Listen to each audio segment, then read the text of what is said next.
Anti-ICE protesters take over a church in Minneapolis. Americans' opinions on ICE action seems to be in chaos, and we get into the latest on Iran, on Greenland, on new deals between Canada and China. A lot going on in the world. First, for decades, the left has been pushing its agenda through movies and TV shows. Stories that used to entertain now lecture you. Characters that used to inspire now exist to check a box. We can all feel something changed, and we knew what they were doing. Well, you might not realize that the same thing has been happening in our schools. Just like Hollywood, the left quietly took control of our curriculum and used it to push their views. The new Daily Wire Plus series, Real History with Matt Walsh, is a reset. It's American history that isn't anti-American. Watch the season 1 premiere, The Real History of Slavery. It streams right now on Daily Wire Plus. If there is one key rule to American politics, that key rule is this: Americans do not like ugly pictures on their TV. There's a lot that Americans will stand, so long as they don't have to look at it on their TV. Bad things are happening all over the world on a constant basis. In the United States, there are 340 million people, so bad things are constantly happening. But when bad things elevate to our TV on a consistent basis, people tend not to like it. And that's what has happened with ICE activity in major cities. Now, who gets blamed for those ugly pictures on the TV becomes the question, but it is not typically good for the elevation of an issue when those issues are raised under a particular president. So if there are lots of pictures of people crossing the border en masse, ugly pictures on our TV, and Joe Biden is the president, it is not going to redound to the benefit of the president of the United States. If there are a lot of ugly pictures on the TV of ICE agents in confrontations with illegal immigrants or people who are attempting to block and tackle on behalf of illegal immigrants, it turns out that Americans aren't going to like that either. New polling data from CBS News now finds that Americans are feeling a little bit skittish about the ICE activities that are going on around the country. Again, Americans like generally the idea that immigration and customs enforcement is, doing immigration enforcement, and they are finding people who are here illegally, and they are deporting those people, particularly if those people are criminals.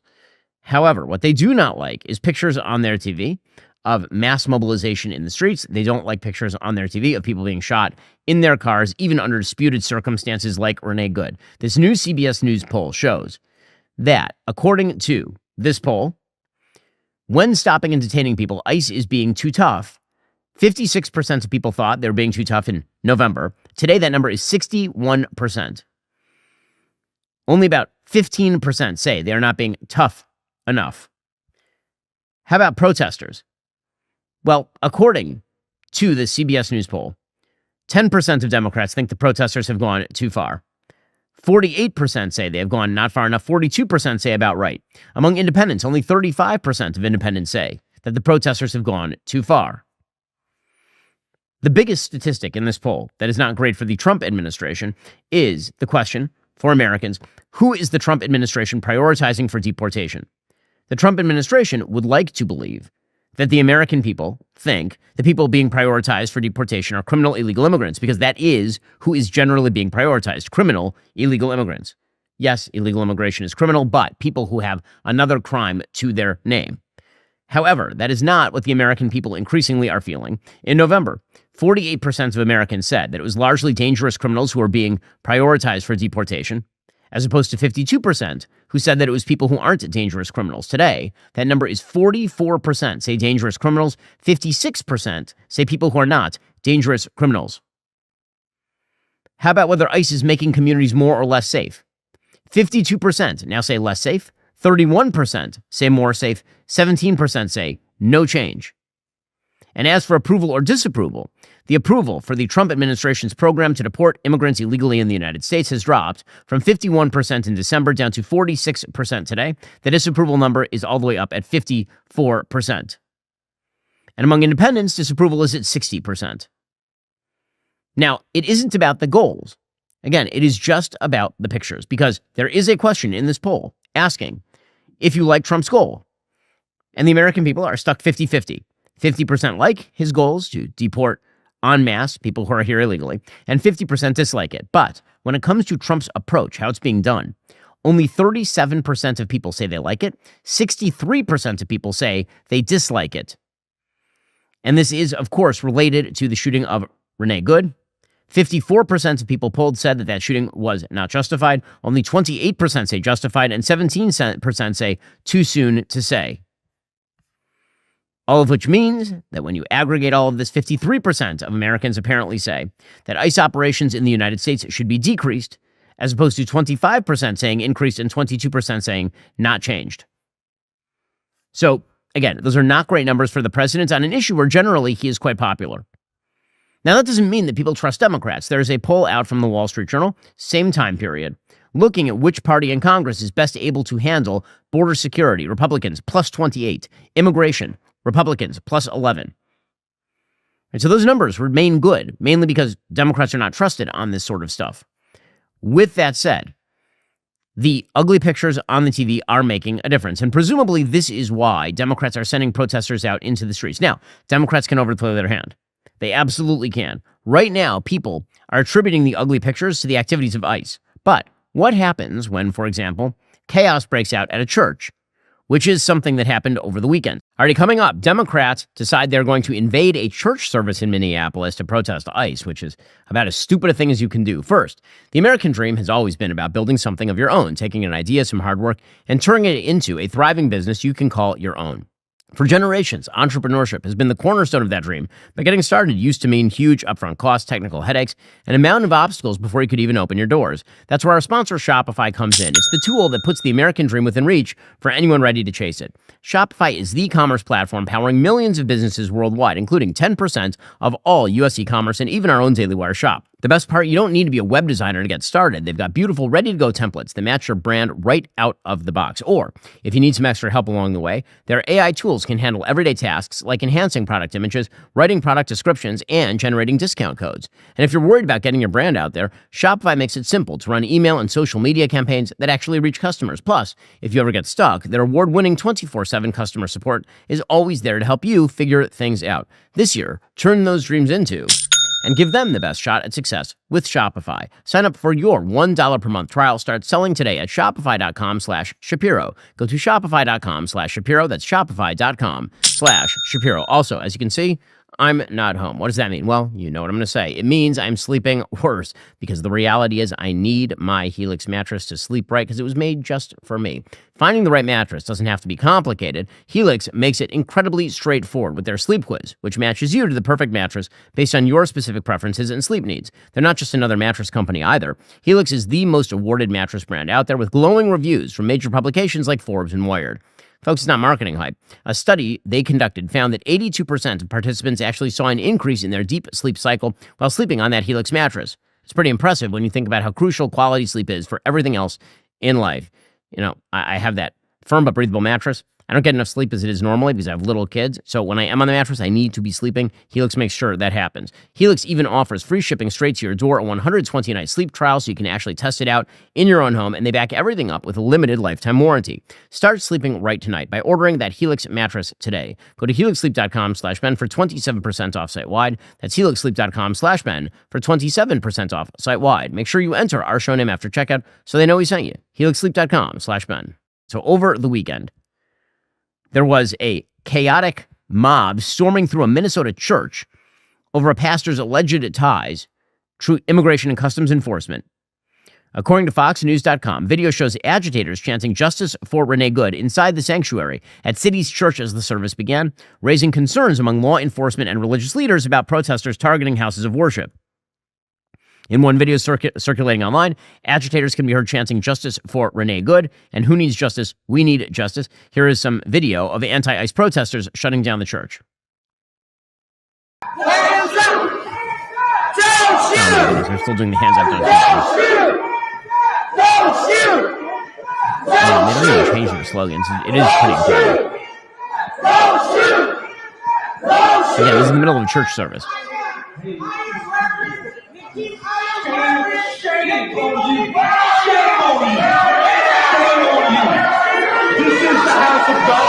can see people in the crowd, some are praying for the protesters.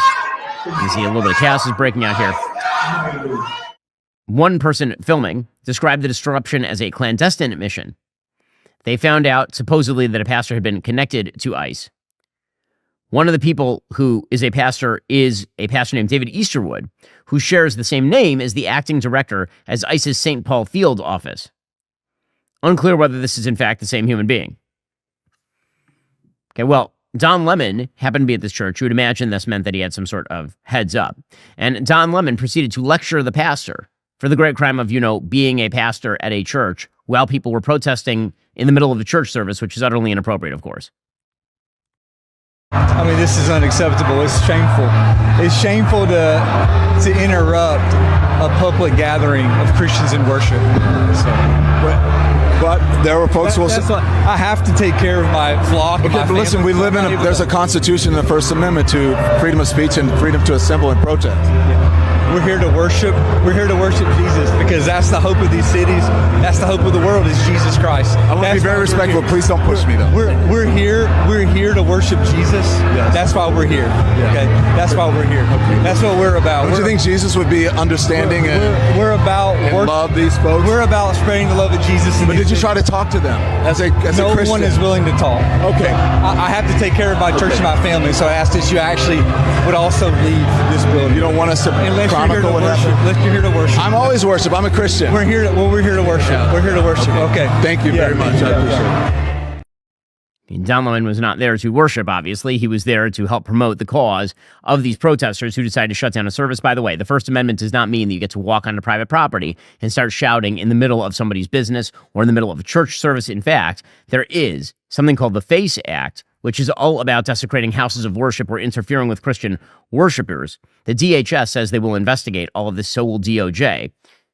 Agitators aren't just targeting our officers, said the DHS in a post. Now they're targeting churches too. They're going from hotel to hotel, church to church, hunting for federal law enforcement who are risking their lives to protect Americans. And the DOJ, again, announced that they would be investigating all of this. Now, Jacob Frey, the mayor of Minneapolis, has defended a lot of this sort of stuff, and he says that order will be restored the minute that ICE leaves. Here he was on CNN with Jake Tapper. If the goal here is to create peace and safety and calm, there's a very clear antidote here, which is leave. The second these ICE agents leave the city, I'm telling you, you're going to have calm in Minneapolis, and you will continue to see the great comeback that we had been experiencing. Now, again, this sort of activity by Democrats is likely to backfire. So at the moment, the image that people have in their heads, the ugly image that people have in their heads right now, is again that image of Renee Good. However, that image can be replaced by a series of ugly images from Democrats, including, for example, storming churches. That is not going to help. There's a fascinating piece by Roland Fryer in the Wall Street Journal talking about the sort of effects of protest, typically speaking. And one of the points that Roland Fryer makes is that actually nonviolent protest that does not disrupt things like church services is likely to work out better for you than being absolutely confrontational or violent or chaotic. He says in this piece, Roland Fryer, professor of economics at Harvard, "When I was young, I mistook restraint for weakness and anger for honesty. What I failed to see, what we still failed to teach students, was that Martin Luther King wasn't avoiding conflict. He was engineering it on terms that made progress possible." In other words, don't just kind of run into a church and start screaming at the top of your lungs and hope that Americans are going to like that sort of thing, because they very likely will not. But with that said, to pretend that the Trump administration has facilitated popular immigration policy here would be to belie the polls at this point. So again, it's less about the policy than it is about the implementation. Democrats who are smart are going to focus in on the implementation, and they're not going to give credence or credibility to people who are violently protesting or invading churches. They're also not going to use the sort of outstanding radical language that the radical left would like to use. So, for example, I was on Gavin Newsom's podcast last week. I pressed him on the fact that his press office had suggested that what happened to Renee Good was state-sponsored terrorism. What it really was a tragedy presumably of differential interpretation of circumstance. Okay, as we say, I don't know what Renee Good was thinking when she decided that she was going to hit the gas on her car. When I look at that tape, I'm not sure that her intent is to hit the officer. It looks to me like she's trying to turn the wheel to avoid hitting an officer who's in front of her car or stepped up in front of her car. But that doesn't mean that he did not perceive her as trying to hit him. Right? Both of those things can be true at the same time. And so when Governor Newsom suggested it was state-sponsored terrorism, that obviously is untrue. However, now Gavin Newsom, who told me that he thinks that it was fair to criticize that particular statement, I don't know whether he's trying to buy back the love of his base after those comments or what. But here was Governor Newsom over the weekend suggesting that President Trump is trying to stoke a civil war. He is trying to stoke a civil war in this country. It is a disgrace what he's doing in Minneapolis. It is a disgrace what he's doing all across the United States of America, terrorizing communities. It is a disgrace what his Department of Homeland Security is putting out. I mean, these ads evoking the worst, the 1930s, very intentionally stoking tensions, white supremacy being promoted actively by this administration, the corruption and graft, the likes of which we've never seen in modern history, modern world history. And now, again, is this sort of language useful? My guess is not. It wasn't useful last week when he denounced it. It's not useful now when he's sort of using it again. Meanwhile, Democratic strategist Megan Hayes says President Trump wants to normalize the use of the military on the streets. And we are now in this reactionary ping pong that is not great. I think this is what he is planning all along with these ICE raids and wanting to call for an insurrection in most of these places. He wants to normalize military on our streets so he can call for an insurrection so he doesn't have to have elections. So I don't necessarily think that the American people should think this is outrageous. I think this is part of Donald Trump's plan, and it's been part of his plan all along. Now, again, ripping into Trump may be a sort of rich vein for Democrats, but the minute they decide to push the abolish ICE program, things are going to go squirrely on them because Americans, once again, do not like ugly pictures on their TV. And when ICE pulls out and then violence reigns, that is not going to be a wonderful program either. So when Virginia Governor Abigail Spanberger, a supposed moderate, overturned this weekend an executive order mandating cooperation with ICE, you know, that's a risky move. Here she was doing that over the weekend. And this executive order rescinds executive order number 47. State and local law enforcement should not be required to divert their limited resources to enforce federal civil immigration laws. It is a responsibility of federal law enforcement. Virginia state and local law enforcement officers must be able to focus on their core responsibilities, investigating crime and community policing. Now, again, do I think that's going to work well for Democrats? I do not, especially when it's being pressed forward by celebrities like Bruce Springsteen, who says ICE should get the hell out of Minneapolis. If you believe in the power of the law and that no one stands above it, if you stand against heavily armed, masked federal troops invading an American city and using Gestapo tactics against our fellow citizens, if you believe you don't deserve to be murdered for exercising your American right to protest, and send a message to this president, and as the mayor of that city has said, ICE should get the fuck out of Minneapolis. So this song is for you, and in the memory of mother of three and American citizen Renee Good. Thank you. Again, this is starting to feel an awful lot like BLM summer in 2020, when a bad situation involving the death of George Floyd under, at the very least, significantly disputed circumstances turned into widespread rioting and chaos and looting. And the blowback to that was actually, in the short term, good for Democrats, but in the long term, very, very bad for Democrats, because Americans, once again, do not like ugly pictures on their TV. Now, the Trump administration, the way they should be handling this is with absolute calm, with just tremendous, predictable enforcement of the law. That's what they should be doing. So when Stephen Miller goes on TV and he says federal law must rule, that, of course, is right. Federal law, of course, does have to preside here. It does have to take the fore. We have one nation. We have one set of federal laws. We have one constitution. We have one law of immigration. We have one law of citizenship. If you allow a city or a state to decide immigration laws for themselves, you have an immigration law for Minnesota, you have an immigration law for Minneapolis, you have an immigration law for St. Paul, you have an immigration law for Los Angeles and for San Francisco and for New York. What you have then is total, complete anarchy and the dissolution of the American Republic. And again, that's not wrong. He is right about that, which is why it is so important that in the pursuit of the law, the Trump administration has to be the most effective it can be. And this has been sort of one of the bugaboos of the Trump administration, number two, and that is very good ideas on policy, sometimes poorly executed. I would say that the Department of Governmental Efficiency would be a good example of this. I know that the Trump administration, number 2, really wants to move fast and break things. And you know what? I totally get it, because you only have a certain limited time in office in order to get things done.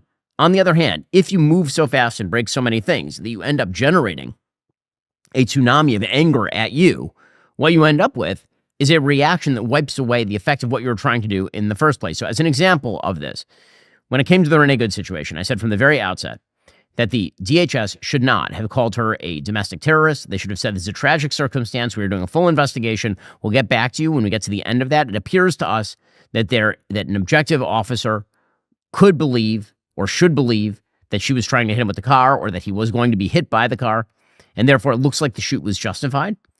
Instead, the administration came out very strong with language that I thought was, frankly, not connected strongly enough with the facts on the ground, which is what the polls are showing right now. And so it's not a particular wonder that Harry Ensign over at CNN is now reporting that a majority of Americans don't trust the feds to investigate that case. Do you trust the federal government to investigate the Minneapolis police shooting, federal government? And I think it just sort of speaks to the trust of the federal government overall. And the overwhelming majority, more than 3 in 5, you see on your screen, say 62% say no. They don't trust the federal government. And this comes on top of other polling data, which shows that ICE's net approval rating is way, way down from where it was back at this point during Trump's first term. It also shows at this point that Trump's net approval rating on immigration is way, way down from where it was just, say, at the beginning of last year. So what should the Trump administration do? Again, calmly and consistently enforce the law. And if the law is violated, arrest people in calm and consistent fashion. That is the best thing they can do, and wait for the left to make the mistakes that they certainly will make, because they will. They'll continue to go into churches. They'll continue to call for the abolition of ICE, and this will be a boon for Republicans in terms of policy.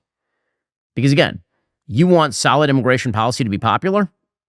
Just pursue that policy with the least amount of hubbub possible. Again, the most solid part of Trump's administration thus far has been the thing that's gotten the least attention. He just closed the southern border. Why? Because it was effective and it was quiet. Effective and quiet is a really, really good thing, politically speaking. Less effective and very loud is likely to lead to the kind of blowback that leads to your electoral loss or your party's electoral loss. Now, Democrats should pay attention to the same thing, because if their resistance to ICE is both ineffective and loud, then they're likely to be in a world of hurt themselves. Alrighty, meanwhile, on the economic front, the Trump economy continues to do really well, and yet enormous amounts of dyspepsia about the economy, according to the polling data. According to the Wall Street Journal, by 15 percentage points, more voters rate the economy as weak rather than strong. That's a deterioration from July, when negative views predominated by 4 points. About half of voters say the economy has gotten worse in the past year, compared with 35% who see improvement. That finding continues a years-long disconnect between traditional measures of inflation and economic growth, which are relatively positive, and a negative public outlook. So President Trump's in-party approval rating remains 92%. There is not a split inside the Republican Party. However, 54% of voters disapprove of the president at this point. He is at a 54% disapproval rating and 45% approve.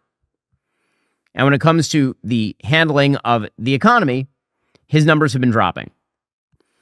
So as I was just saying, if you look at the breakdown, President Trump's approval rating, where is it the best? On border security, right? The thing where he is most effective and the quietest. The border closed, his net approval rating is +6. On immigration, Americans generally like his immigration policy, but they are gradually moving against it as it gets louder and louder. He's at -4. On the economy, he's at -10. On tariffs, he's at -10. On looking out for the middle class, -11. On inflation, at -17. So, what is happening here? Again, I think that doing things well and doing them quietly is the way that presidents become popular. What Americans mostly want. And no president has allowed them to do this. Maybe for most of my adult lifetime at this point. What Americans mostly want from the president is to be left alone. They want to believe that they'll wake up in the morning and life will be the same or slightly better than it was yesterday. They don't want to wake up and be bothered by the latest chaos. And that is why it is a mistake for the president to futz around so much with, for example, tariff rates, and to tie those so much to international issues, like, for example, should we grab Greenland? Americans do not want to pay higher rates at the grocery store because the president wants Greenland. They don't want to do that. They don't even understand why we need Greenland in terms of actual sovereign American territory. Why does this come up? Well, because it turns out that we're about to launch apparently a new trade war over Greenland. According to the Wall Street Journal, the president announced over the weekend that he would impose 10% tariffs on imports from several European countries in an effort to pressure Denmark to sell Greenland to the United States. So there was a trade deal that President Trump reached with the EU last year, and it was supposed to lower tariffs on many U.S. exports. The president, in a social media post on Saturday, said the 10% tariffs would go into effect February 1 and would apply to all goods sent to the U.S. from Denmark, Norway, Sweden, France, Germany, the UK, Netherlands, and Finland. Then, apparently, the tariffs are going to go up to 25% on June 1st and remain in place until a deal is reached for what he called the complete and total purchase of Greenland. That is after the Europeans sent like a dog sled and a couple of guns to Greenland to deter the United States. Like that would not stop us if we wished to invade Greenland. President Trump wrote on Truth Social, quote, "These countries who are playing this very dangerous game have put a level of risk in play that is not tenable or sustainable. Therefore, it is imperative that in order to protect global peace and security, strong measures be taken so that this potentially perilous situation end quickly and without question." Now, again, the United States under 1951 treaties does have the ability to radically increase our military presence in Greenland if we so choose in order to deter the Russians from their predations in northern waters. The EU, for its part, started to push back. The EU's top two officials, European Commission President Ursula von der Leyen and European Council President Antonio Costa, said, quote, "Tariffs would undermine transatlantic relations and risk a dangerous downward spiral. Europe will remain united, coordinated, and committed to upholding its sovereignty." The Swedish Prime Minister, Ulf Kristersson, said, quote, "We will not let ourselves be blackmailed." President Trump did not say if this would be added on top of the existing levies, which are still like 15% for most EU countries and 10% for most UK goods. So, again, those Greenland threats are starting to make waves, and they'll make economic waves as well. The NATO allies put out a statement complaining about all of this. Their joint statement suggested, quote, "As members of NATO, we are committed to strengthening Arctic security as a shared transatlantic interest. The pre-coordinated Danish exercise Arctic Endurance conducted with allies responds to this necessity. It poses no threat to anyone. We stand in full solidarity with the Kingdom of Denmark and the people of Greenland. Building on the process begun last week, we stand ready to engage in a dialogue based on the principles of sovereignty and territorial integrity that we stand firmly behind." So NATO is saying, I don't even understand what is going on right now. Scott Bessent, the Treasury Secretary, seems to be trying to talk people off of a ledge. He says, there's not really a choice between Greenland or NATO. We're not trying to undercut NATO here. Since 1980, the U.S. has spent U.S. military spending versus NATO military spending. We have spent $22 trillion more dollars than the Europeans have. That we are peace through strength. And the Europeans now are only trying to play catch up. And that is only through President Trump. President Trump believes in NATO, but he does not believe in the American people being dragged in. Okay, I understand that he doesn't want the American people being dragged in, but it seems to me that if we are in a conflict with NATO and NATO is redirecting its resources from, our enemies like Russia toward, say, Greenland, that is not necessarily the best use of NATO resources. Scott Bessent also suggested we're not going to outsource our national security, and that is why we must have full control over Greenland. Again, we have by treaty power the ability to place more troops in Greenland if we so choose. We could do it right now. We are not going to outsource our national security. We are not going to outsource our hemispheric security to other countries. In Trump 1.0, President Trump told the Europeans, do not build Nord Stream 2. Do not rely on Russian oil. And guess what, Kristen? Guess what is funding Russia's efforts against Ukraine? European purchases of Russian oil. So America has to be in control here. Again, this notion that the United States has to be, like, if we want to defray cost, why are we then picking up more cost? It will cost more, by the way, to actually administer Greenland than it would to have Greenland administered by Denmark and for us to just place a few military bases. That's just the reality of the situation. Again, this is more of a territorially expansionist policy for the United States. And if we wish to buy from Denmark, that makes some sense to me. But the idea that this is like a core national security interest is such that we must grab the territory, not that we must increase our military presence, but that we must own Greenland, is strange to me. The reason that this is a problem, because normally I just sort of laugh this stuff off. Why is this a problem? Because what is actually happening? The world is adjusting to America's sort of aggressive take against everyone, not just against our enemies or our opponents, but also apparently against our allies, by reorienting, by shifting its own strategy on a broad level. So, I've been commenting about this with regard to, for example, Canada for a while. The president decided to slap Canada with extremely high tariffs. I mentioned when this happened earlier last year that this would only drive Canada into the arms of the Chinese. And this is also true with regard to the Canadian election, where the president of the United States slapping tariffs on Canada helped to ensure that the Canadian election would move in the direction of Mark Carney, who is a far left-winger, as opposed to in the direction of a significantly more right-wing figure, Pierre Poilievre. Like, there are knock-on effects to doing things. Now, the president of the United States is wonderful at a great many things. He's heterodox on a great many things. But also, he can be a hammer in search of a nail. And when he doesn't have a nail, he sometimes hits a baby. And the problem is there are knock-on effects to all of that. And so when we look at the international results of all of this, what it seems is happening is that all over the world, everyone is reorienting in their perception of the United States. Instead of the United States being the country that is sort of the black hole of politics where everything revolves around us. Instead of that, it seems as though people are looking for new loci of gravity. They're looking instead to other places. They're looking for other relationships. They're looking to defray the cost of losing the United States as, for example, a trade partner or a security partner. So what does this mean in practical terms? Well, to take one example, this means that the EU and the Mercosur bloc of South American nations have now signed a landmark free trade agreement. So they couldn't get a free trade agreement with the United States. Instead, they decided to sign one with each other, which means they're maximizing trade with each other, but not with the United States. According to the Associated Press, the EU and the Mercosur bloc of South American countries formally signed a long-sought free trade agreement on Saturday, strengthening commercial ties in the face of rising protectionism and trade tensions around the world. The signing ceremony in Paraguay's capital, Asunción, caps more than a quarter century of torturous negotiations. It marks a major geopolitical victory for the EU in an age of American tariffs and surging Chinese imports, expanding the bloc's foothold in a resource-rich region increasingly contested by both Washington and Beijing. Now, this will likely be ratified in South America. It includes, by the way, Argentina and Brazil, as well as Paraguay and Uruguay. It is not including Bolivia, and Venezuela, of course, was suspended a long time ago. But the goal here for the EU is forge trade relations outside the United States. And if this were relegated to simply increased trade relations between some of our allies and other of our allies, that'd be one thing.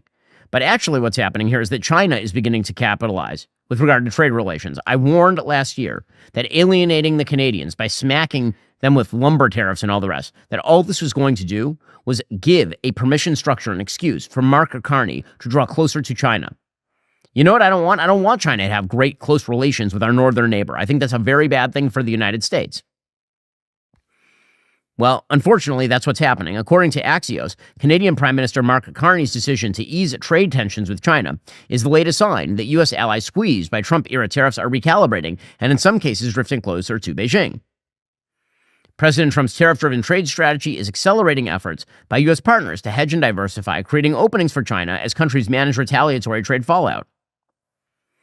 China and Canada struck a deal on electric vehicles, agriculture, and energy. A statement said, quote, Canada's new government is working with urgency and determination to diversify our trade partnerships and catalyze massive new levels of investment. As the world's second largest economy, China presents enormous opportunities for Canada in this mission. So Canada dropped its 100% electric vehicle tariff on China and will allow up to 49,000 Chinese EVs into the Canadian market. So more relations between China and Canada. Here's Mark Carney over the weekend announcing his strategic partnership with the Chinese. It's been 8 years since a Canadian Prime Minister visited China, and this is a relationship that has been distant and uncertain for nearly a decade. That has held back investment, it's stalled business growth, and cost Canadian workers good opportunities. And that's why Canada's new government began to recalibrate our relationship with China. Through periods of global tension and disruption, we've created more opportunities for our workers, businesses, and investors by working together. That's the opportunity before us now. More stability, more certainty, and prosperity on both sides. Okay, now again, do we want the Canadians reorienting toward the Chinese? I think not. Transportation Secretary Sean Duffy, he said, I think Canada is going to regret the day that it did this. I love my brothers and sisters to the north. I'm from northern Wisconsin. I'm not going to accuse them of making the smartest decisions all the time. I think they will live to regret the day they partner with China in bringing in their vehicles. Now, China's increasing flex is going to move toward Taiwan. Taiwan, in an attempt to keep the United States in the fold, is trying to build more resources in the United States. Less because they're trying to offshore to the United States, more because they're trying to please the Trump administration, which again is fine, so long as the quid pro quo is that the United States actually is going to provide for some element of defense to Taiwan in case of a Chinese move. The big question with regard to President Trump's foreign policy after all is said and done here is whether what we are looking at is a hawkish realist foreign policy from the president, one where he pursues America's interests aggressively around the globe, from Venezuela to Greenland, to the Middle East, to Taiwan, to defending trade routes, or whether what we are watching is a retrenchment in which the United States strengthens its hand in places like Greenland, maybe Cuba or Venezuela, but other places on Earth basically draws back. And nobody seems particularly clear on this at this point, which is why presumably you are starting to see all the geopolitical puzzle pieces moving. China getting more aggressive, the EU starting to make overtures toward both China and toward South America, the Canadians trying to make their move toward China. Right, things are in flux right now, and to pretend otherwise would be to ignore the chess pieces as they move on the board. Meanwhile, Democrats seem pretty confident that they are going to take over Congress, and you can tell by the kind of language that they are using. Chuck Schumer is vowing that if the Democrats were to take over the Senate, that they would restore all DOGE cuts, which is pretty astonishing since DOGE cut some pretty useless stuff. If you look at the budget actually we're working on right now, and we'll have the T-HUD budget, transportation and HUD budget, we restore most of the cuts and even go higher than previous years on many of the programs that DOGE slashed. So again, the fact that Democrats are perfectly willing to go right back into spending even bigger than we are currently spending is pretty incredible. Meanwhile, other Democrats are openly promoting the idea that there should be such a thing as a wealth tax. The big force behind that in the state of California, again, Gavin Newsom, who I spoke with last week on his show, denounces a wealth tax in the state of California because he understands it will drive all the wealth out of his state. Ro Khanna, the congressman, is one of the people pushing a wealth tax. Newsom has sort of suggested that while he opposes it on a state level because it will drive wealth out of his state, it's fine and dandy on a federal level, which is insane. Because, again, very, very wealthy people can actually move offshore as well. This actually happened in France. France had a millionaire's tax at one point, a wealth tax, and people just moved. They just left. Wealth taxes are crazy. A wealth tax, for those who missed out, is not an income tax. A wealth tax is a tax on your unrealized assets. So, for example, just to take an example that might arise in everyday life if the wealth tax applied broadly. You buy a house. The house was worth $200,000 when you bought it. Today, the house is worth $500,000, but you didn't sell it. And now they're going to say you have to pay a couple percentage of tax on the value of the house, the unrealized value of the house. So now you're going to owe, say, $60,000, $70,000 on a house you never sold. How precisely is that fair? How is that right? And how doesn't that actually end up harming business creation? The answer is it absolutely does. But for Democrats, it's never about the efficacy of the program. It is all about the revenge to be taken on the people who actually earn. So Kara Swisher had Ro Khanna on her show, and she suggested that if you leave the state, if you're Larry Page or Sergey Brin or other founders who are leaving the state now because they don't wish to bankrupt themselves or their companies, which is what would happen here, then this means that you are somehow ungrateful. I got 100 people, I think it is, who are threatening to leave California, except for Jensen Huang, who's apparently staying. I have of two minds of this. One is you made and I said it to one this weekend. I said, you made all your money in California, you ungrateful piece of shit. You could figure out a way to pay more taxes, and we deserve the taxes from you, given you made your wealth here. The second thing is, yes, there are different ways to do this, but the length of time it would take and the kind of vehemence you would fight whatever happens means nothing would happen. So why don't we just do shock and awe at this point? Because you don't seem to be, availing yourself to thinking that you owe your state something more. Okay, you don't owe the state of California gigantic chunks of the wealth that you built in the state of California because you happened to be in California when it was built. You could have easily built it in Nevada or someplace else. The state of California benefited from having your gigantic business in it, not the other way around. This is an absurdity. But again, the sort of jealousy and nastiness of that particular comment is really quite astonishing. The idea that Larry Page or Sergey Brin, Elon, all these billionaires, that they should be sitting around grateful for the wonders of California's regulatory structure as California attempts to bankrupt them, because that is actually what you are talking about, or attempts to radically change the market cap of their company through a wealth tax, is totally insane. But this is what happens when you have a Democratic Party that, again, can't go back to normalcy. All people want is just some level of normalcy. That's all they want. I will say that Republicans have done a pretty poor job of fighting back ideologically against all this sort of stuff. This is one of my big problems with the new pro-centralized state Republican Party. There are large swaths of the Republican Party that have jettisoned economic laissez-faire conservatism, that have decided that the free markets are bad now, that actually what we need is some state-sponsored capitalism, in other words, corporatism. We need the state picking and choosing winners and taking stakes in private companies. We need the centralized government deciding what is good business and what is bad business and which deals are fair and which are not. Well, if you do that, it's going to be very hard to make the case against the centralized state as run by the Democrats.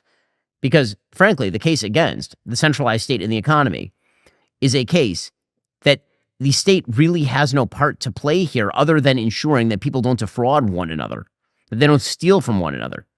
But the minute that you get into the state should pursue the common good with your money, there's no limiting principle there.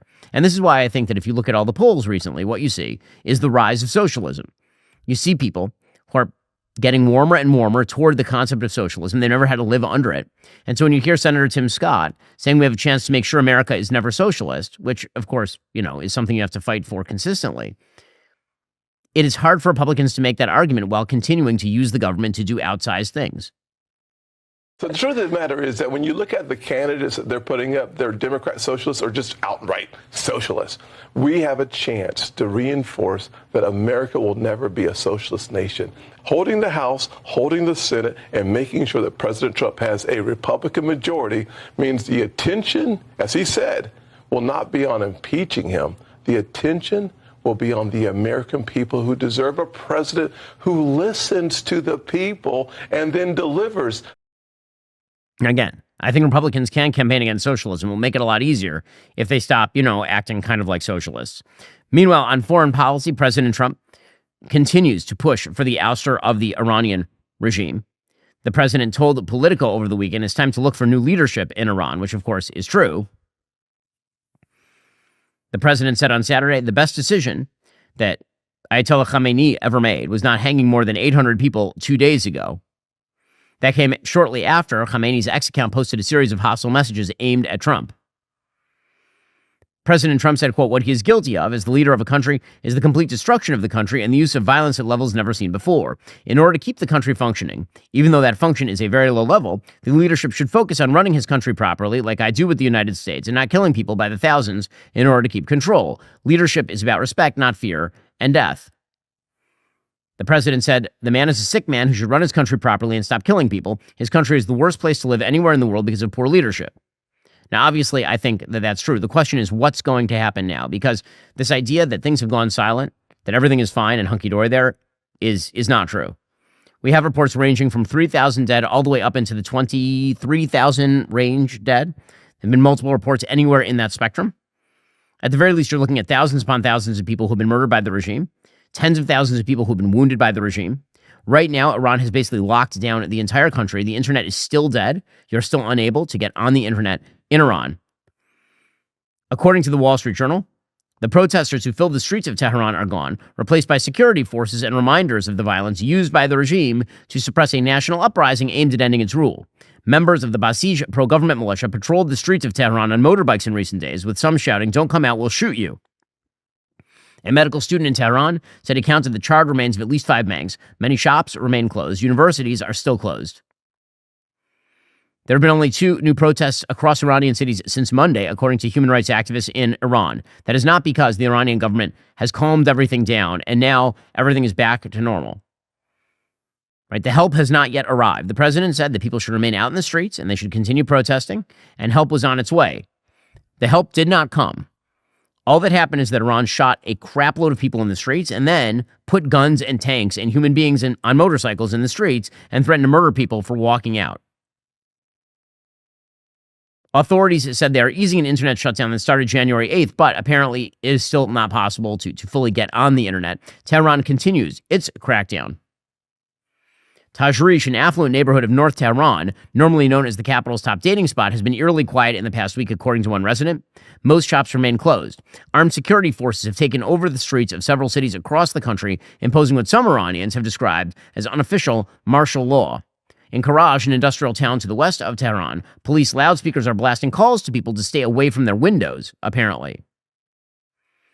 So, there's still rumors coming out of people being shot in back rooms, that there's still murders that are going on. They're just not happening in the middle of the street. We don't know the answer to any of that. Suffice it to say, the crisis in Iran is not yet over.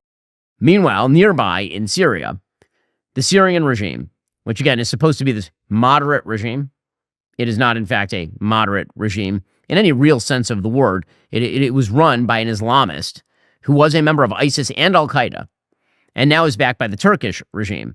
Syria has been slaughtering the Kurds. Again, the Kurds have been fighting for their independence in this region for quite a long time. They're opposed by the Turks in this effort. Well, now this has resulted in the Syrian military seizing swaths of Kurdish-held territory at the behest of the Turks. The Turks are now trying to turn Syria into essentially a Turkish client state. That's what they are attempting to do. Erdogan is a radical Islamist himself. He has full solidarity with, for example, Hamas.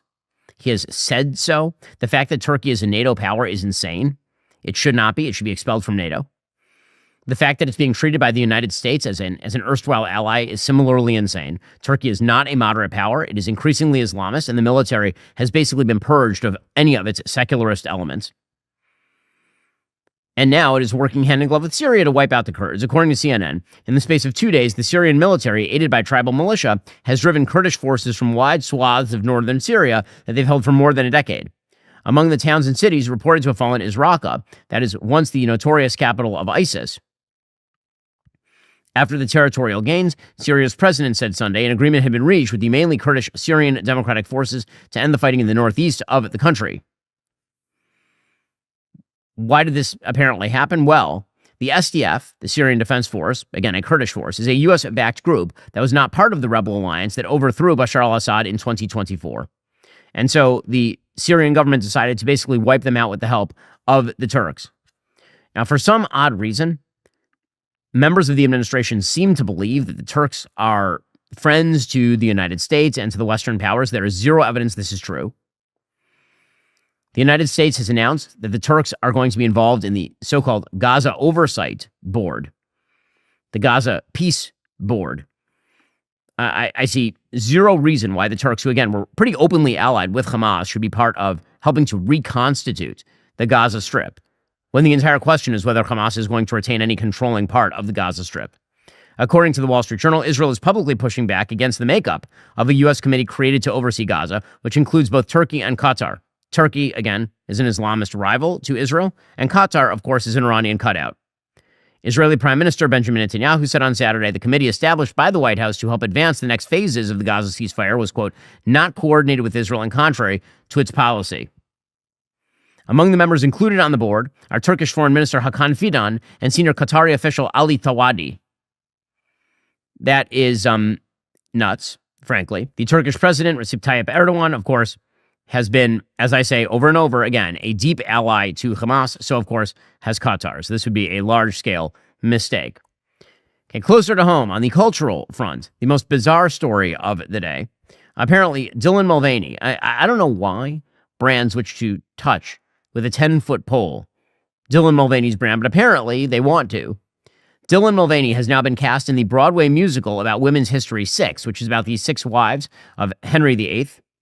Dylan Mulvaney will now play Anne Boleyn, which makes perfect sense because certainly the king would have been very upset when his trans female bride could not give birth. I mean, if you know your history, gang, the reason the king was pissed is because Anne Boleyn gave birth to a female child but not a male child. I have a feeling that the king would have been significantly less concerned about that if Anne Boleyn had been a dude.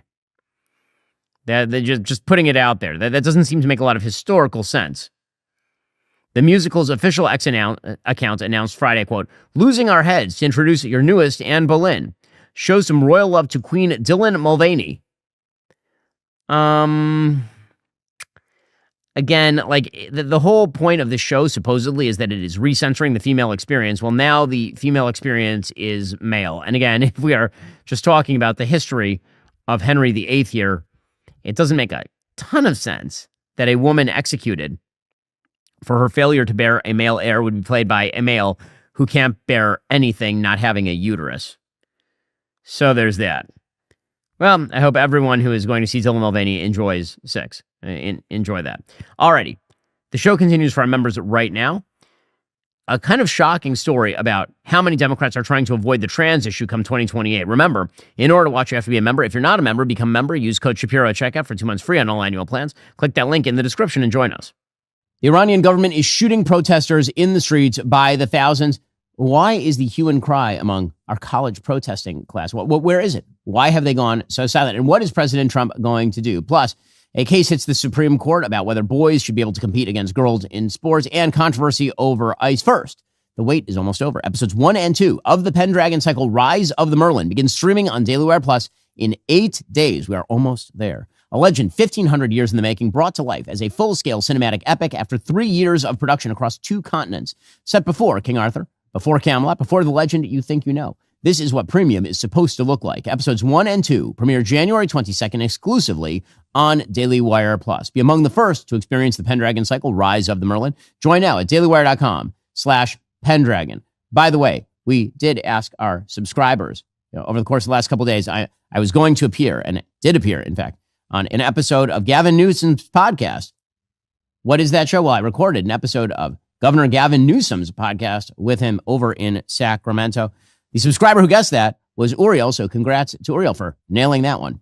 Well, apparently, according to reports coming out of Iran, thousands, perhaps even tens of thousands of Iranians are being killed in the streets by the Iranian regime.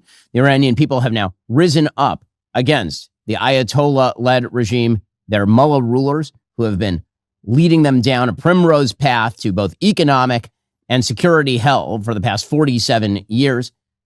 Hundreds of thousands of people, apparently overnight, were still in the streets in Iran, braving actual bullets. For all the people who pat themselves on the back for their bravery online, what actual bravery looks like is walking into the streets, arm in arm, to stand up against people with machine guns who are firing live ammunition at you in order to achieve freedom for your people. According to Mediaite, a bombshell new report from CBS News suggests the Iranian government has murdered somewhere between 12 and 20,000 protesters since the ongoing national revolt began. That's an astonishing number, obviously. There are apparently 0 protests on college campuses in favor of the protesters. I have yet to see a major movement of congressional Democrats getting together in solidarity with the Iranian people. The media coverage until the last couple of days has been pretty scant, actually, of what is now a weeks-long ongoing protest revolt against the regime. And again, the reason that all of this is happening is because the Iranian regime is, in economic terms, absolutely weak. The rial is now trading at a fraction of a penny. The Iranian economy is running at low ebb. That is because of the maximum sanctions replaced on the regime by the Trump administration, placed on the regime by the Trump administration, number one. It is because of the overwhelming military successes that Israel has experienced since October 7th in cutting off the arms, the terror arms of the Iranian regime and of the IRGC in places ranging from Iran to Syria to Yemen to Iran itself. It obviously includes the 12-day war that happened last year, in which Iran was proved to be a military paper tiger, unable to prevent the Israelis from flying sorties in broad daylight over Tehran, and culminating in the American single strike against Fordo, the nuclear facility in Iran. There's a lack of water. There's a lack of power in Iran. It turns out that the mullahs who promised an Islamic utopia simply delivered an Islamist hell. And the people of Iran are sick of it. They are tired of it. This is not the first protest movement in Iran, obviously. It's not even the first protest movement in the last 15 years. There was a major protest movement in 2009 that Barack Obama decided that he was going to not only ignore but undercut by negotiating with the Iranian regime, calling them moderates, and then trying to bring them into the fold of nations, which it turns out was a horrifyingly bad idea that allowed them to strengthen themselves at the expense of America's actual allies in the region. Then, of course, he signed the JCPOA, which was designed to allow Iran and the mullahs a pathway to a nuclear bomb. That was signed in 2015. The Trump administration came in, reversed the polarity, put the pressure on the Iranian regime. Then Joe Biden came in and let his foot off the pedal, clearly let his foot off the pedal, started talking again about a revived JCPOA. And by October of 2023, the Iranians were helping to spur the October 7th terror attack and seven-front terror war against Israel that ended, ironically, with Iran's forces being absolutely devastated. So now people are out in the streets by the millions, literally by the millions at this point. And Iran is doing what Iran does best. They've turned off the internet for the last several days. No information getting in, no information getting out. And they are just shooting people apparently willy-nilly in the streets. According to the CBS story, information trickling out of Iran on Tuesday suggests that a crackdown by authorities to end more than 2 weeks of widespread anti-government protests has likely been far more deadly than activists outside the country have reported.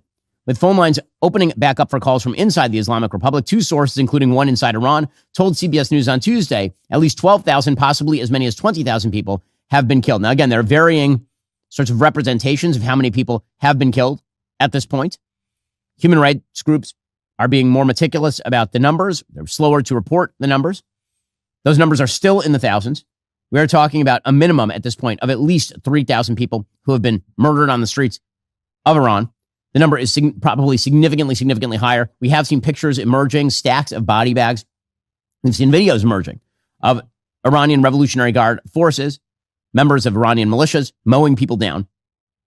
President Trump is taking a strong position. Quote, Iranian patriots, keep protesting, take over your institutions, save the names of the killers and abusers. They'll pay a big price. I've canceled all meetings with Iranian officials until the senseless killing of protesters stops. Help is on its way. MIGA, and that'd be Make Iran Great Again. Now, again, that last line there when he says that he has canceled all meetings, that is a very loud rebuke of reports from inside the administration that there were members of the administration. Again, there was a Wall Street Journal report that the Vice President J.D. Vance was urging the President of the United States to negotiate with the Iranians over their nuclear facilities, which is just the Obama foreign policy. The Vice President's office has attempted to deny that. The President of the United States yesterday said clearly the same thing, that the protests should continue and that help is on its way. That help will have to come in a form other, presumably, than simply upping tariffs. He had announced on Truth Social that he was going to increase tariffs on countries that were doing business with Iran to 25%, which is an incremental increase on some places. That tariff is actually higher than 25% in some places already, so it ain't just going to be tariffs.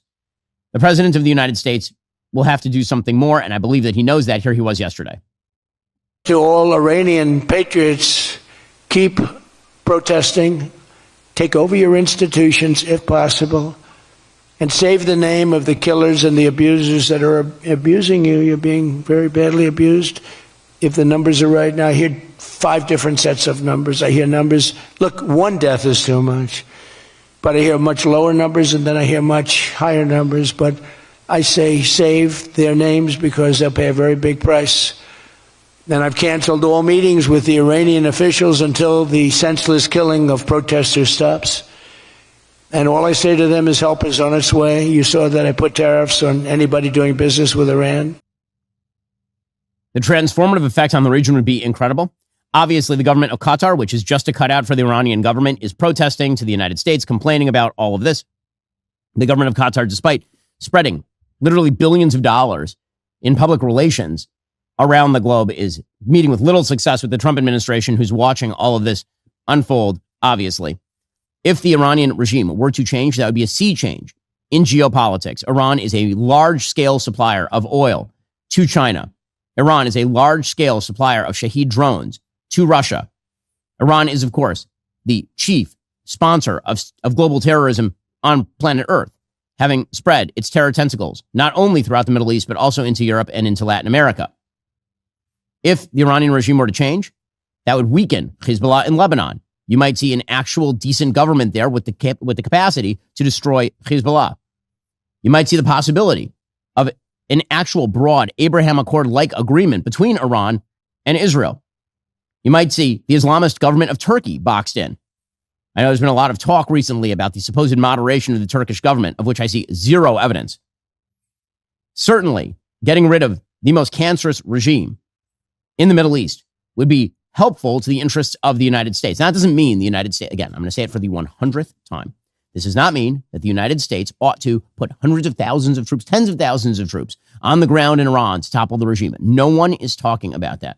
What we are talking about is a risk-reward calculation whereby American action, targeted American action, could have disproportionate effect on the future, not only of the Middle East, but on geopolitics as a whole. Imagine if the Houthis weren't harassing shipping in the Red Sea anymore because their sponsor state, Iran, was gone. Imagine if the Chinese had to be a little bit more careful about their playing around with anti-American forces in the Middle East because, again, the mullahs weren't there to help them out. Imagine if the Russians did not have a gigantic supply of weaponry coming in from Iran. Things change radically when terrible regimes go. I've seen some talk about what replaces the Iranian regime.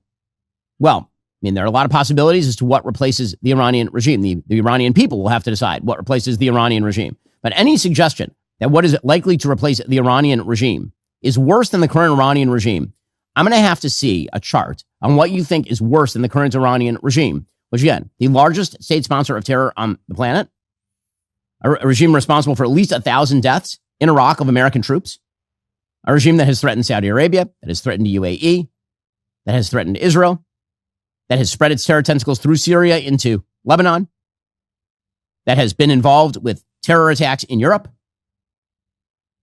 Again, there are arguments against regime change. That is not a particularly good one. All right, coming up, President Trump speaks to CBS News about what's going on in Iran first. And say, I'm short on sleep. I'm short on sleep because I'm traveling, and that means that I did not spend enough time the last couple of nights on my Helix sleep mattress. See, finding the right mattress doesn't have to be complicated. Our sponsor, Helix, actually makes it incredibly straightforward with their sleep quiz, which matches you to the perfect mattress based on your specific preferences and sleep needs. They're not just another mattress company either. Helix is the most awarded mattress brand out there with glowing reviews from major publications like Forbes and Wired. Folks, not just marketing hype. A study they conducted found that 82% of participants actually saw an increase in their deep sleep cycle while sleeping on a Helix mattress, which is pretty impressive when you think about how crucial quality sleep is for everything else in life. Again, Helix Sleep makes me sleep better. When I'm at a hotel, I just don't sleep the same way because I don't have the personalized mattress. They even offer free shipping straight to your door, a 120-night sleep trial so you can actually test it out in your own home. They back everything up with a limited lifetime warranty. Start sleeping right tonight by ordering a Helix mattress today. Head on over to helixsleep.com/Ben for 20% off site-wide. That's helixsleep.com/Ben for 20% off site-wide. Make sure you enter our show name after checkout so they know we sent you. helixsleep.com/Ben. Well, President Trump was on CBS with Tony Ducapol and was asked about the Iranian regime's approach to all this. Here is what he said.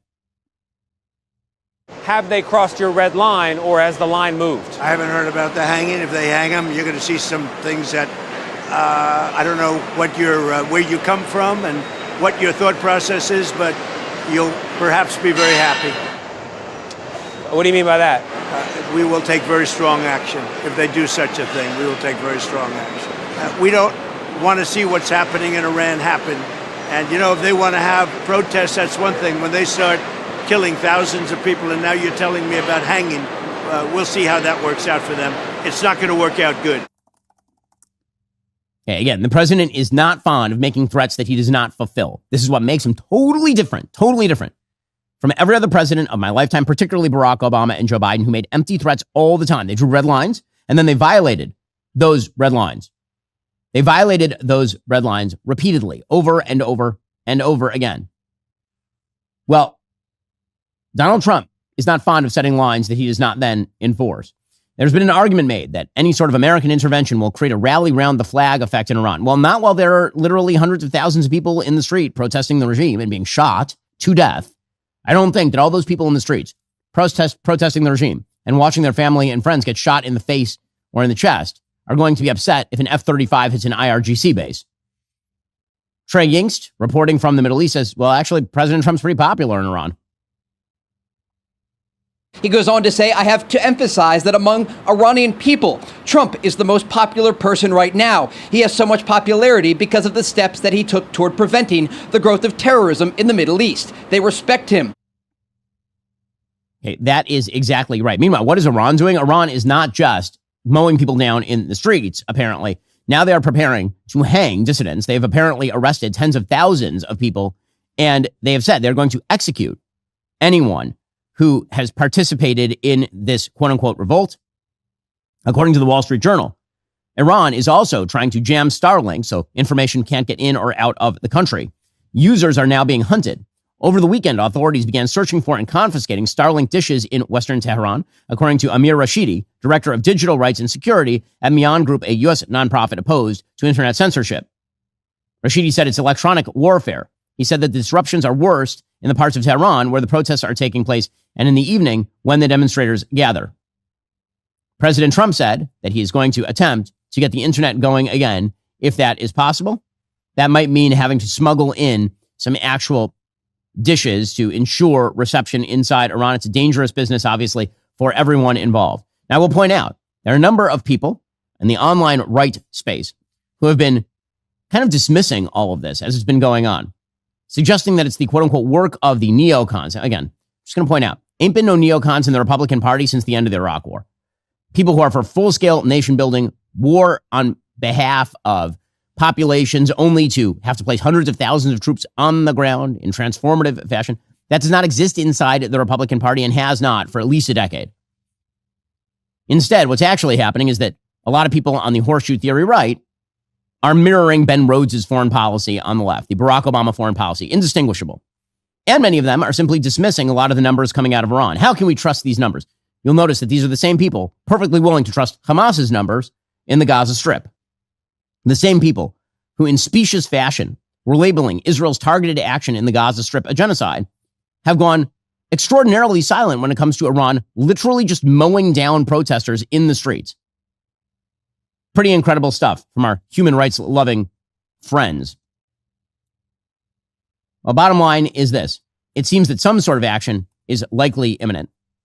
People who are claiming that this will somehow split the Republican Party. There was a report in the Washington Post suggesting that Iran is actually relying on that split in the Republican Party to do its work, which is, I assume, why there were clips of Tucker Carlson appearing on Iranian TV during the blackout. That split does not exist inside the Republican Party. It did not exist with regard to bombing the Fordo nuclear facility, a measure that was approved of by well over 90% of MAGA voters. If President Trump chooses to take targeted military action against particular IRGC assets inside Iran, I guarantee you, MAGA is not going to be split on that issue. There'll be some very loud online influencers, boosted algorithmically, who are going to claim that Trump has somehow sold out the United States of America by hitting a regime responsible for the death of legitimately thousands of Americans over time and threats to our allies around the region and the globe. That is not just a minority voice inside the Republican Party. That is a fringe voice inside the actual Republican Party at this point.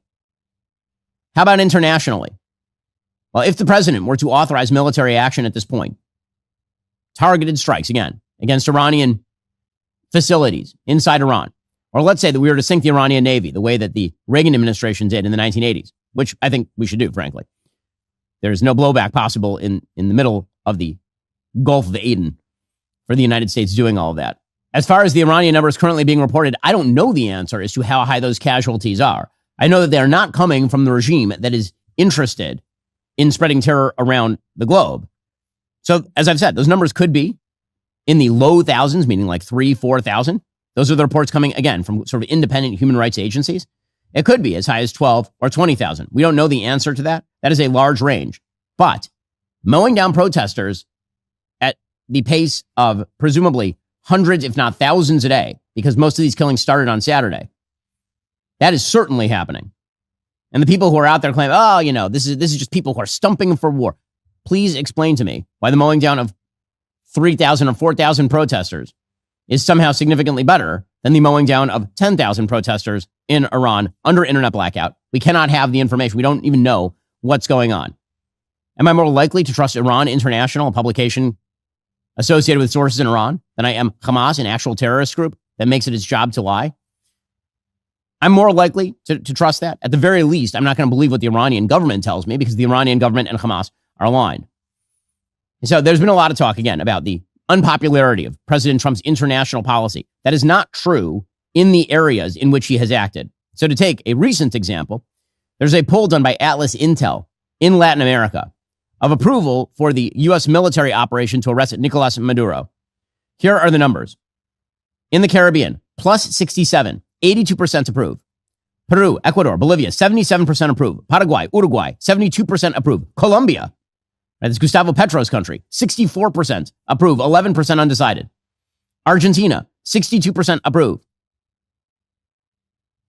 In Venezuela, where they're not allowed to talk about it, obviously, 47% approve, 28% say don't know.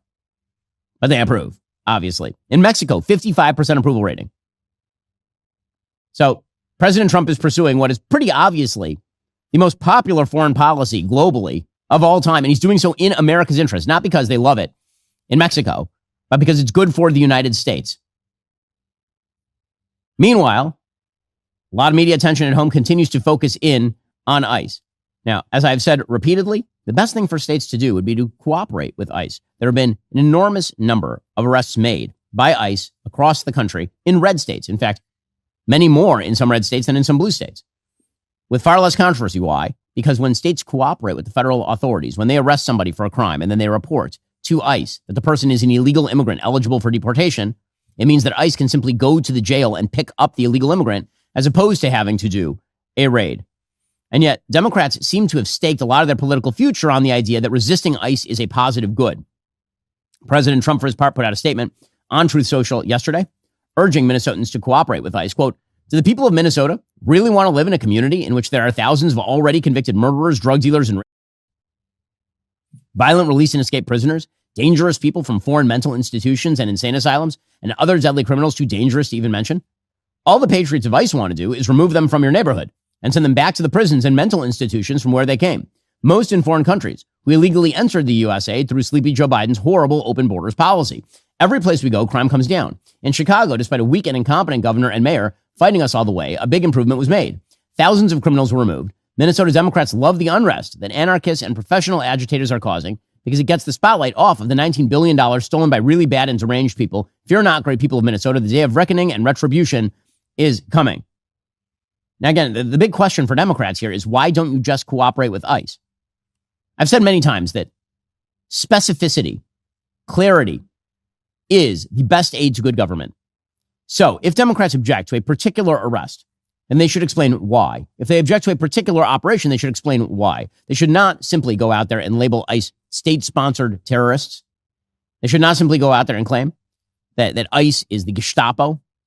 Doing that is likely to result in, number one, more action against ICE agents on the ground, necessitating, wait for it, even more ICE agents on the ground. Meanwhile, the president announced yesterday that all federal payments to sanctuary cities would stop on February 1st. His idea is, listen, if you're not going to work with us to facilitate deportation of criminally illegal immigrants, then why should we send you money? Additionally, starting February 1st, we're not making any payments to sanctuary cities or states having sanctuary cities because they do everything possible to protect criminals at the expense of American citizens, and it breeds fraud and crime and all of the other problems that come. So we're not making any payment to anybody that supports sanctuary cities. Again, that is the predictable result of not working with the federal government. It doesn't mean turning local police into federal agents. It means that if you know, as a local police force, that somebody has violated federal law, why would you not, in the name of the local taxpayer, pass that on to the feds? It's always been a wild policy. But really what's being generated here is, of course, more conflict with local people. People who, in somewhat delusional fashion, think that they are performing an act of heroism when they perform federal crimes by obstructing ICE in the pursuit of its duties. This has resulted, of course, in additional clashes between ICE and people on the ground who are not really targets of ICE. According to the New York Times, in and around Minneapolis in recent days, in quiet residential neighborhoods and busy shopping districts, at gas stations and big box parking lots, chaotic scenes are unfolding. An escalation of tensions between residents and federal agents as the Trump administration intensifies its immigration crackdown in Minnesota after the killing of Renee Good by an immigration officer last week. State Representative Michael Howard, Democrat, said it feels like our community is under siege by our own federal government. Now, again, you know where people don't feel under siege? Where law enforcement is cooperating in the capture and deportation of criminal illegal immigrants. Then they don't feel under siege. Federal officers are descending on streets in what they say is an effort to find undocumented immigrants with criminal and dangerous backgrounds. They are displaying a show of force they argue is necessary in cities and states where local governments and law enforcement agencies have refused to help them. But many residents, business owners, and immigrant workers have denounced the tactics, saying the agents are indiscriminately sweeping up hardworking friends and neighbors based on racial and ethnic profiling and are increasingly organizing to push back. Now, again, the best way to do this, I will say it again and again, the best way to do this is you have local police forces on the ground. They are already tasked with actually policing things like assaults and burglaries. If they capture people and if find out those people are not here legally, they should pass that information to the feds. That is the easiest way to ensure that criminal illegal immigrants do not stay in the country. And it makes zero sense not to report that stuff to the federal government. Democrats, however, seem to believe that they have a winning hand here. Alexandria Ocasio-Cortez, of course, is trying to run for president in 2028. And so she is taking the most extreme position. She is suggesting that immigration enforcement is being paid for by cuts to healthcare, which this kind of argumentation is quite stupid because it turns out that money is fungible and the government is funded to the tune of $4 to $5 trillion in terms of budget every single year. No, we didn't cut healthcare in order to fund ICE. That's silly. I want everybody to understand the cuts to your healthcare are what's paying for this. All that extra money that everybody's paying right now in their premiums, all that extra money that you're paying, it is paid for it is all of that extra money that the government and the ACA subsidies that was given to nearly $1 trillion in healthcare was taken out and given to ICE. So understand how these dots connect. You get screwed over to pay a bunch of thugs in the street that are shooting mothers in the face. No. And by the way, thugs that are shooting mothers in the face, a hell of a description of ICE officers, broadly speaking. I've said this before. I will say it again. What happened to Renee Good is both a tragedy and, in all likelihood, a justifiable action on a legal level by the officer in question. Both of those things can be true. And the fact that we can't have that rational conversation is kind of shocking to me, at least in the political sphere. Meanwhile, Ilhan Omar announced that the Congressional Progressive Caucus had adopted a new policy of fully abolishing ICE. I hope Democrats run on this. Let's see how it works for them.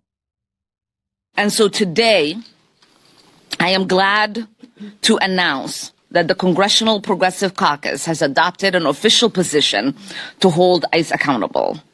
Our caucus members will oppose all funding for immigration enforcement in any appropriation bills until meaningful reforms are enacted to end militarized policing practices.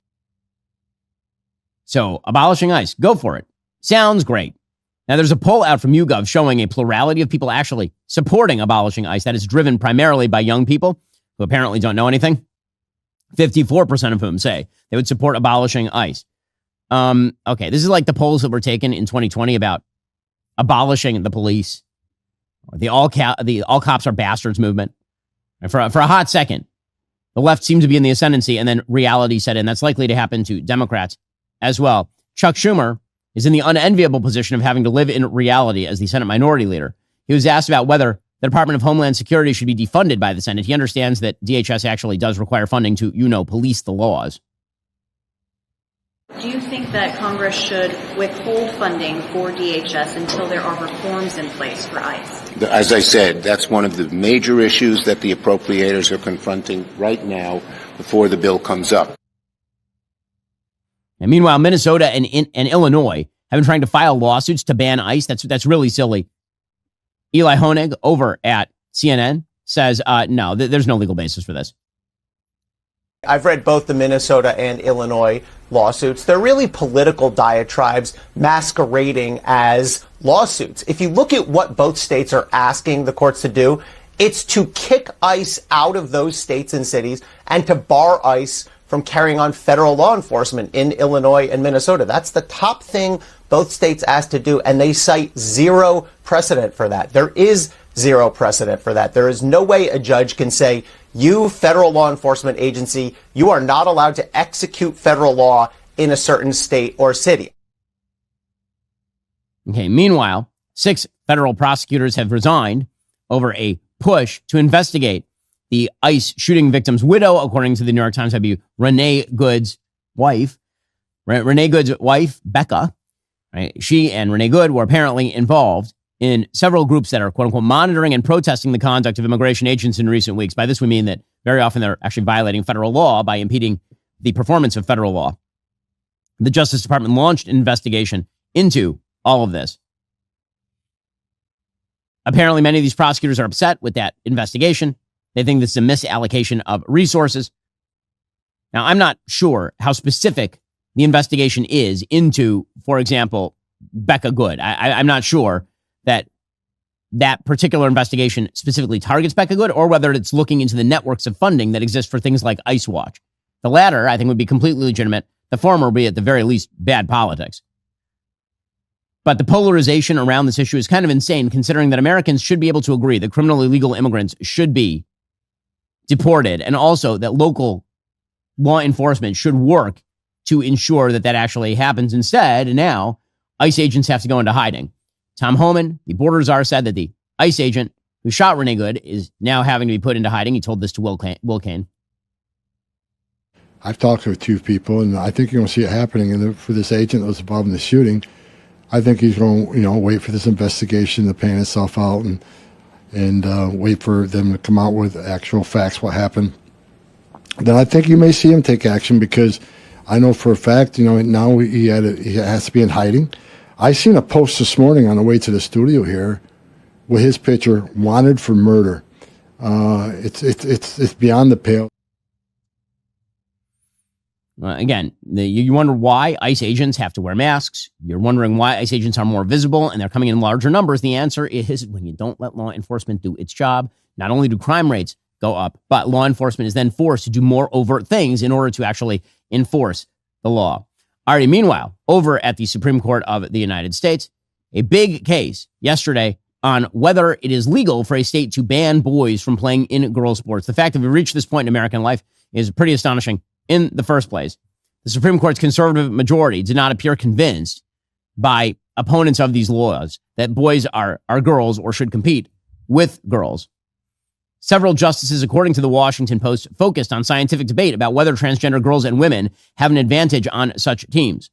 Justice Brett Kavanaugh asked why the court should constitutionalize a right for trans women in sports, meaning boys who think they're girls, when the science is still debated. Kavanaugh said, why would we get involved at this point? Now, first of all, we should point out here that, yes, boys on average are far better than girls are on average in the vast majority of sports. They are on average much stronger. They throw the ball much harder. They are much faster. They jump higher, all of that. However, the real reason there should be boys sports and girls sports is because boys and girls are separate categories. So you may have an outstanding girl who could theoretically compete with the boys. She is still a girl. You could have a really weak boy who might not be as athletically able as some of the girls. He should not compete against the girls. Boys and girls are separate and legitimate categories of human life. This is not like race, where race is arbitrarily dividing people by color. There are differences, physical, hormonal, between boys and girls. And the fact that we can't just say that is really astonishing. I mean, we can say it, obviously, but the fact that that case has to be made at the Supreme Court is totally crazy. It also totally undercuts all law that is based on sex differences. So how do Title IX women's sports exist if there are no such things as women? Or if woman is just a category of, I assume, lesser performing men. And so a man who takes a bunch of estrogen should be allowed to perform with the women. These are all questions being asked by the conservative justices. Justice Samuel Alito asked a lawyer for the trans side, can you even define what it means to be a boy or a girl? And the lawyer did not have any good answer. Is it not necessary for there to be, for equal protection purposes, if that is challenged under the Equal Protection Clause, an understanding of what it means to be a boy or a girl, or a man or a woman? Yes, Your Honor. And what is that definition? For equal protection purposes, what does it mean to be a boy or a girl, or a man or a woman? Sorry, I misunderstood your question. I think that the underlying enactment, whatever it was, the policy, the law, we'd have to have an understanding of how the state or the government was understanding that term to figure out whether or not someone was excluded. We do not have a definition for the court. Well, how can a court determine whether there's discrimination on the basis of sex without knowing what sex means for equal protection purposes? I think here we just know we basically know that that they've identified pursuant to their own statute, Lindsay qualifies as a birth sex male. What now? Samuel Alito asks a very basic question. We have laws written on the basis of, like, no discrimination on the basis of sex. You can't define sex. How are we supposed to actually enforce that law or define it? No good answer there. Justice Kavanaugh says this is a zero-sum problem, obviously. That if a boy is playing against girls, then that is a girl slot that is going to a boy. I mean, I hate that a kid who wants to play sports might not be able to play sports. Hate that. But it's kind of a zero-sum game for a lot of teams. And someone who tries out and makes it, who is a transgender girl, will bump from the starting lineup, from playing time, from the team, from the all-league, and those things matter to people big time, will bump someone else. Meanwhile, Justice Ketanji Brown Jackson, who, again, has somehow stolen the crown of least coherent justice away from Sonia Sotomayor, which is a hell of an achievement for Ketanji Brown Jackson. Good for her. Yesterday, she had to do some bizarre contortions around sex at birth versus gender identity. Again, the problem is that how can you define discrimination on the basis of sex when you say that sex at birth doesn't matter anymore? You have the overarching classification, everybody has to be, play on the team that is the same as their sex at birth. But then you have a gender identity definition that is operating within that, meaning a distinction, meaning that for cisgender girls, they can play consistent with their gender identity. For transgender girls, they can't. Okay, correct? Because a transgender girl, by your definition, is just a boy who thinks he is a girl? So yes. Again, the fact that we have to do all these contortions at this point, that people are twisting themselves into pretzels over very basic biological realities, says something about the moral lack and the intelligence of the American people, rotted over the course of decades by the left-wing sexual revolution. When you ended up with a distinction that literally makes no sense at all. Meanwhile, President Trump was out on the road stumping for his economic plans, making the quite proper observation that economic growth has been quite robust, particularly in the last couple of quarters under his economic programs. President Trump was speaking in Michigan. He sought to showcase his manufacturing and trade agenda with an address to the Detroit Economic Club, as well as a visit to a Ford Motor plant in Dearborn, Michigan, according to the Wall Street Journal. President Trump says we've achieved the exact opposite of stagflation, almost no inflation, and super high growth. That's after the federal government said the economy had expanded at a 4.3 annual rate in the third quarter of 2025. And again, there are early reports that the economic growth in Q4 is going to come in somewhere between 4 and 5%. Again, those are extraordinarily good numbers. Very, very good numbers. The president put up a statement on Truth Social in which he bragged about all of that. He said, under my stewardship, the economy is booming. A manufacturing renaissance and soaring household incomes are powering GDP gains that have not been seen in decades. We are undergoing a disinflationary boom. The private sector is growing by over 5%, thanks to the most business investments we've ever seen, maybe in history. Inflation trends are looking good. All the smart money knows the hottest economy in the world is the USA. Time to invest. Now, again, all of that seems to be true, except for the quote-unquote manufacturing renaissance. The reality is that we have actually not seen an increase in manufacturing jobs in the United States under President Trump's tariff regime. However, we are seeing extraordinary levels of investment, particularly at the upper end of the market in AI. And that is due to the fact that we are looking at a transformational moment in tech history where productivity gains are going to start to explode. I have to say, I use a wide variety at this point of AI tools pretty much every day to look up everything from basic facts to sort of advice-related questions. And the AI is extraordinary. It is truly great, and it is getting better every single day. You can see why people are investing so much money in the AI. It's going to be transformative for our world. The robotics that are going to be built on the back of AI are going to be, again, incredible. It may not materialize quite as fast as Elon Musk thinks it will. He's been saying that the practice of medicine, for example, surgery is going to be revolutionized within the next 5 years. That seems pretty fast to me. But even if you're talking 10 years, the cost of care is going to go down dramatically as automation, as robotics take over a lot of the tasks that human beings used to do. A lot of people see that as a problem of job loss. The real answer here is that your time will then be spent elsewhere. Every time there's a major technological shift, people who are in the prior industry lose their jobs, and then those jobs go to a different thing that you didn't even know was going to exist. If you had told people during the Industrial Revolution that in a couple of hundred years, most people would be in service industry, sitting there and typing on a keyboard, working computers, they wouldn't know what any of those words meant. It would have been a shock to them. Okay, so that's the good side of what President Trump is doing.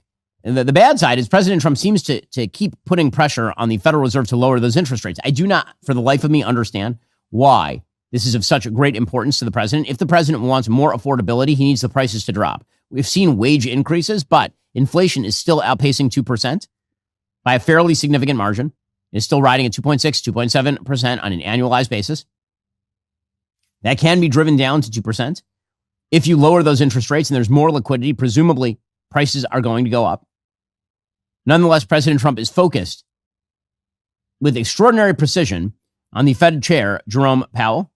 And he's kind of making the case kind of openly now that the DOJ is going after Jerome Powell about the rebuild of the Federal Reserve building for political reasons. And this kind of stuff is not good. It is bad for the economy. It's bad for the president. I'm not sure why he's doing it. He can believe that Jerome Powell has done a bad job. There's a solid case to be made that Powell, particularly during the Biden administration, did a pretty bad job. That's not the same thing as the constant bragging that Powell will soon be gone. Here's President Trump saying that Powell has done a bad job. Yeah, I think it's fine what I'm doing. We have a bad Fed person. He was extended by Biden. And, yeah, I think he's wrong. I think it's wrong. He's done a bad job. We should have lower rates. Jamie Dimon probably wants higher rates. Maybe he makes more money that way. Maybe he makes more money that way? Like, how would he make more money from he personally? And then he said that jerk will soon be gone about Jerome Powell. The U.S. government is purchasing $200 billion of mortgage bonds to bring down mortgage rates, and it's had a huge impact. It's already started. And just last week, the average 30-year mortgage dropped below 6% for the first time in many years. It's coming down very rapidly, and that's not with the help of the Fed. If I had the help of the Fed, it would be easier. But that jerk will be gone soon. Again, saying that sort of stuff while there are reports coming out that President Trump was going after federal prosecutors at a White House event and calling them weak one day before the Federal Reserve subpoenas dropped. Not a great look. Not a great look at the very, very least. Central bankers from around the world signed a statement of solidarity with Jerome Powell. Again, signing open letters doesn't seem to make a huge difference, but when every central banker comes out and says they stand in solidarity with Jerome Powell, again, what that does is it underscores the idea that Federal Reserve policy ought to be independent. If it's going to exist at all, it ought to be independent from the presidency, from the control of the executive branch. Meanwhile, when it comes to some of the other policies being pressed by President Trump, for example, capping credit card rates at 10%, which all that does is, again, puts downward pressure on people with bad credit scores. It means that your limits are going to get lower. It means you're not going to be able to obtain a credit card. Speaker of the House Johnson said, yeah, there's some dyspepsia among Republicans about such proposals, which, by the way, Elizabeth Warren was praising them. I have a basic rule of thumb. If Elizabeth Warren is praising your proposal, it's a bad proposal. One of the things that the president probably had not thought through, and others at first glance, it sounds great. We should bring down, interest rates to 10%. It would help everybody, all borrowers. There's a lot of Americans who have a lot of credit card debt. But then, what some of the experts have said is, well, but the problem is if you do that, then the credit card companies, the negative secondary effect is that they would just stop lending money, and maybe they cap what people are able to borrow at a very low amount, and then that would have a negative effect on a lot of people who work on revolving credit. And of course, he is right about all of that. No question. Hey, at the same time, there's still some group of people who are focused on Jeffrey Epstein. I find this bewildering. We've had no information that has transformed our knowledge of Jeffrey Epstein over the course of the last several months, despite more and more and more unveiling of information. Mainly the people who seem to want to keep alive the Jeffrey Epstein story are people who are trying to misattribute action to President Trump. Thomas Massey in Congress is doing this all the time, suggesting that Trump is trying to cover up the Epstein story. Well, this resulted yesterday in a federal worker calling President Trump a pedophile protector. This would have been over at his speech at Ford. The president responded in, I think, completely appropriate fashion, actually.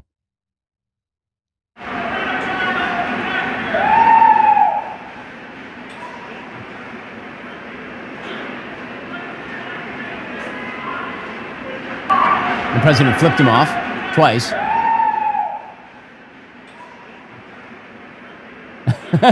And if you can read his lips, he is saying something that rhymes with truck you to the person, which, again, I think an appropriate response from the president to people who continue to make specious claims that somehow he is involved in covering up for a pedophile without any evidence whatsoever. Meanwhile, the Clintons have decided they are not going to appear in front of Congress to testify about their relationship with Jeffrey Epstein. Representative James Comer came out yesterday and said that the Clintons are in contempt of Congress.